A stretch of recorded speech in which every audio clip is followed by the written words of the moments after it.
नमस्कार, मेरा नाम जितेंद्र कुमार चंचल है और आप देखना शुरू कर चुके हैं द हिस्ट्री ज्ञान। हम लेकर हाजिर हैं प्रेरक कहानियों से जुड़ा कार्यक्रम जीवन कथा, जिसमें हम सुनाते हैं जीवन संघर्षों से जुड़ी कहानी जो आपकी ज़िंदगी को बेहतरीन बना सके। जब से हम अपने पैरों पर खड़े होकर चलने लगते हैं तब से हमारा कोई न कोई दोस्त जरूर बनता है। बाल्यकाल से लेकर बुढ़ापा तक अगर नज़र डालें तो दोस्तों की एक फौज खड़ी हो जाती है। उम्र के जिस जिस पड़ाव से गुजरते हैं उस पड़ाव पर उस तरह के दोस्त बनते जाते हैं और पीछे से कुछ छूटते भी जाते हैं। कुछ ही मित्र ऐसे होते हैं जो आजीवन बने रहते हैं। लेकिन सवाल यह है कि किसी व्यक्ति को मित्र या किसी विशेष कार्य के लिए चुनाव करना हो, परखना हो तो कैसे परखा जाए, उसका पैमाना क्या होना चाहिए। आज भागदौड़ और चमचमाती दुनिया में ऐसे लोगों की भरमार है जो चेहरे से कुछ और दिखते हैं परंतु कर्म के मामले में फ्रॉड साबित होते हैं। आज की कहानी कुछ इसी तरह की है, सुनिए। बहुत समय पहले की बात है। एक राज्य में एक प्रसिद्ध राजा राज करता था। उसके मंत्री से लेकर प्रजा तक राजा की न्यायप्रियता से काफी खुश थे। जब राजा की उम्र होने लगी तो उसे दो चिंताएं सताने लगी। पहली, राजकुमारी के लिए योग्य वर की तलाश कैसे की जाए, और दूसरी, राजा के जाने के बाद इस राज्य को कौन संभालेगा। इन चिंताओं से मुक्ति पाने के लिए राजा ने अपने राज्य के कुलगुरु को बुलाया और सारी समस्याएं बताई। कुलगुरु ने राजा को कहा, इस दोनों समस्याओं का हल एक ही है। तुम राजकुमारी का विवाह एक योग्य वर से करवा दो और उसी को यह राज सौंप दो। राजा ने कहा, आखिर योग्य व्यक्ति की तलाश कैसे की जाए। कुलगुरु ने कहा, योग्य वर तलाश करने के लिए ज़्यादा कुछ करने की आवश्यकता नहीं है। तुम ऐसे सभी युवाओं को अपने राज्य में स्वयंवर के लिए बुलवाओ जो तुम्हारे हिसाब से राजकुमारी के लिए अच्छे रहेंगे। लेकिन स्वयंवर से पहले उन सभी को अपने महल में भोजन करवाओ। उनका भोजन समाप्त हो जाने पर मैं तुम्हें राजकुमारी के लिए और इस राज्य को संभालने के लिए योग्य कौन है इसके बारे में बता दूंगा। कुलगुरु के आदेश अनुसार राजा ने अपने राज्य के और अड़ोस पड़ोस के राज्यों से कई युवाओं को अपने महल पर आमंत्रित किया।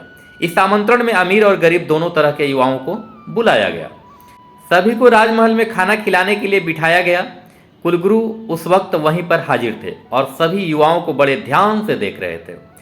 आखिर में उन्होंने एक युवा को राजा के समक्ष हाजिर करते हुए कहा, राजन, यह युवा ही आपकी बेटी और आपके राज्य दोनों के लिए योग्य है। राजा ने उस युवा को ध्यान से देखा तो वह बड़ा साधारण से घर का लग रहा था। राजा ने गुरु से पूछा कि आप कैसे इस नतीजे पर पहुंचे कि यही युवा राजकुमारी और राज्य के लिए योग्य है। तब कुलगुरु ने राजा को बताया, जब सब लोग भोजन कर रहे थे तब ज़्यादातर युवाओं ने या तो ज़रूरत से ज़्यादा खाना ले लिया था या फिर जितना लिया था उसको पूरी तरह नहीं खाया। बस एक यही हुआ था जिसने अपने थाली में अन्न का एक भी कण नहीं छोड़ा। गुरु की बात सुनकर राजा को समझ में नहीं आया कि केवल खाना पूरी तरह से खाने पर कोई राज्य संभालने के लिए योग्य व्यक्ति कैसे साबित हो सकता है। राजा के चेहरे को पढ़कर गुरु को यह पता चल गया कि राजा के मन में अभी भी शंका बची हुई है। तब कुलगुरु ने राजा से कहा, तुम्हारे मन की शंका पूरी तरह समाप्त हो जाएगी। तुम इस युवा से ऐसा करने का कारण पूछ लो। राजा ने उस युवा से पूछा, तुमने अपने थाली का एक एक कण क्यों खा लिया? क्या तुम्हें बहुत ज़्यादा भूख लगी थी? युवा ने राजा के प्रश्न का उत्तर देते हुए कहा, महाराज, ऐसा नहीं है। इसके पीछे 3 कारण हैं जिसकी वजह से मैं ऐसा करता हूँ। जैसा कि आप देख रहे हैं, मैं बहुत ही साधारण परिवार से हूँ। जब जब हम सब परिवार घर पर खाना खाने के लिए बैठते हैं तो हम सब परोसे गए अन्न का एक एक दाना अच्छी तरह से खाते हैं। ऐसा करने के पीछे का पहला कारण है पिता के प्रति आदर। मेरे पिता जो इतनी मेहनत करके पूरे परिवार के लिए भोजन जुटाते हैं, मैं उस भोजन का व्यय करके उनका अपमान कैसे कर सकता हूँ। दूसरा कारण है अपनी माता का आदर। सुबह इतनी जल्दी उठकर बड़े प्यार से सबके लिए खाना बनाती है।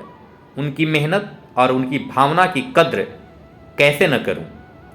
तीसरा कारण भी उतना ही महत्वपूर्ण है क्योंकि यह हमारे देश के अन्नदाता यानी किसानों से संबंधित है, जो दिन रात ठंडी गर्मी हर तरह का मौसम बर्दाश्त करके धरती का सीना फाड़ा अपने अथक प्रयासों से अनाज पैदा करते हैं।